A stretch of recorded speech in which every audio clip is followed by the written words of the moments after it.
aproveitar esse gancho, então, para já entrar na próxima entrevista, que é justamente sobre isso, gripe, Covid-19. A gente tem relatado uma alta bem significativa dos casos e trazer informação é parte do que a gente precisa para orientar o nosso ouvinte aqui da Rádio Bandeirantes sobre esse momento. Está com a gente na linha o infectologista Davi Wipp, que vai conversar com a gente, vai trazer também aqui informações para você, ouvinte, sobre esse momento da pandemia em São Paulo.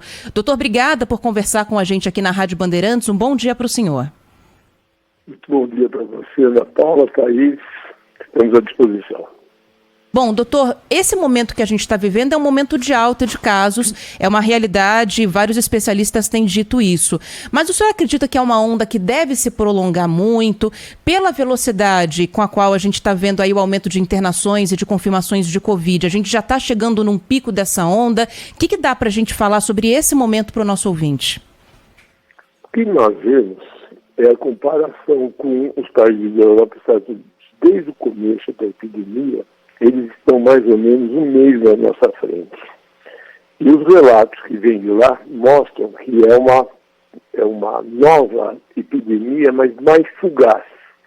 Então ela chega forte, aumenta muito o número de casos, se mantém em platô por mais ou menos um mês e depois decai. Resta saber se isso vai acontecer da mesma forma aqui em São Paulo e no Brasil.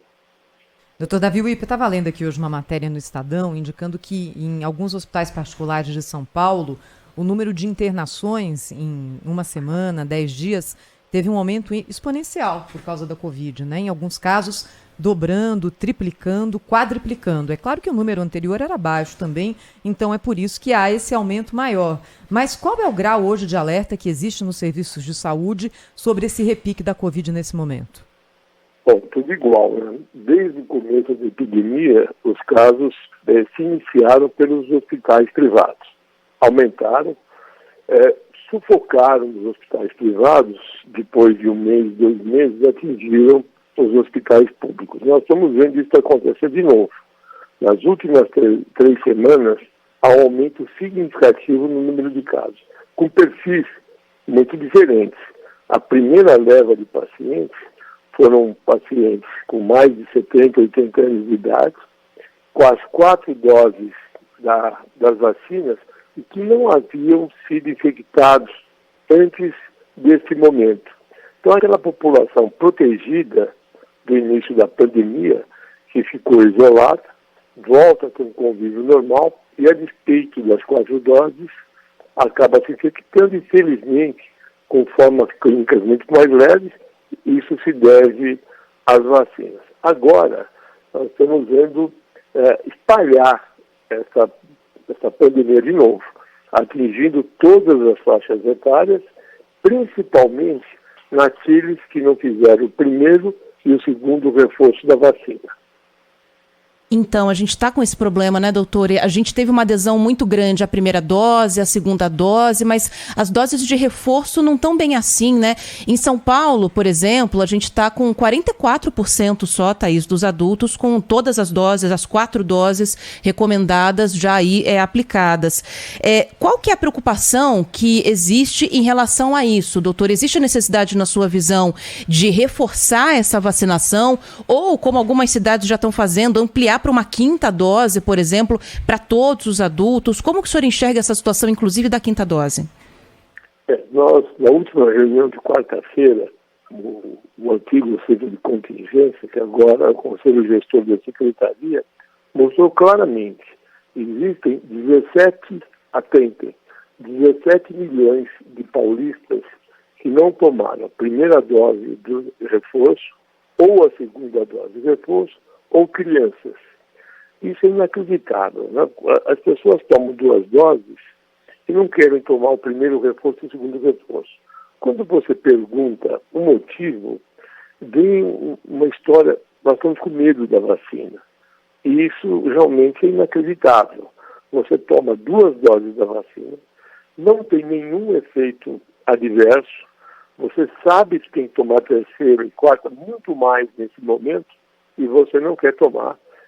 Eu acho que é um pouco de falta da nossa parte de estar tentando mostrar mais claramente a necessidade da 3ª e 4ª dose. E, por outro lado, essas campanhas de desinformações trazendo medos irreais, complicações inexistentes com as vacinas.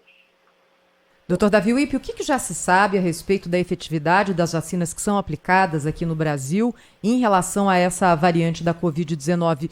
O quão elas são efetivas na prevenção e na possibilidade de transformar a pessoa infectada num paciente menos grave? Isso é o que nós estamos vendo no dia a dia, mas nós precisamos progredir. Já existem 2 vacinas bivalentes com a composição molecular dessas novas variantes. Uma em fase de aprovação aqui na Anvisa e uma que é só encontrada nos Estados Unidos. Isso vai ser um progresso absolutamente necessário. Em paralelo, nós precisamos disponibilizar os medicamentos antivirais e das drogas que são anticorpos, para tratar os casos leves, moderados, evitando que esses pacientes acabem complicando em ambiente de hospital. Então, também nós temos já medicamentos aprovados. Eu, ontem à noite e hoje de manhã, falei com o ministro Marcelo Queiroga a respeito disso e estamos discutindo até as providências necessárias para trazer esses medicamentos. Uns aqui para o estado de São Paulo e outros para o Brasil que ainda não existe. Então, é fundamental. Vacinação. Doutor, essa conversa também envolveu alguma 5ª dose, uma ampliação do sistema de vacinação de hoje? Envolveu, sim. Nós estamos discutindo já a 5ª dose para pacientes imunodeprimidos e mais vulneráveis.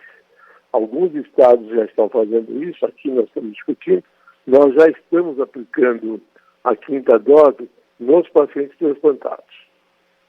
Tá certo. Bom, vamos acompanhar então como é que essa situação vai se desdobrar nos próximos dias. Agradecer aqui ao Dr. Davi Wippe, que conversou com a gente aqui na Rádio Bandeirantes, no Jornal Gente deste sábado.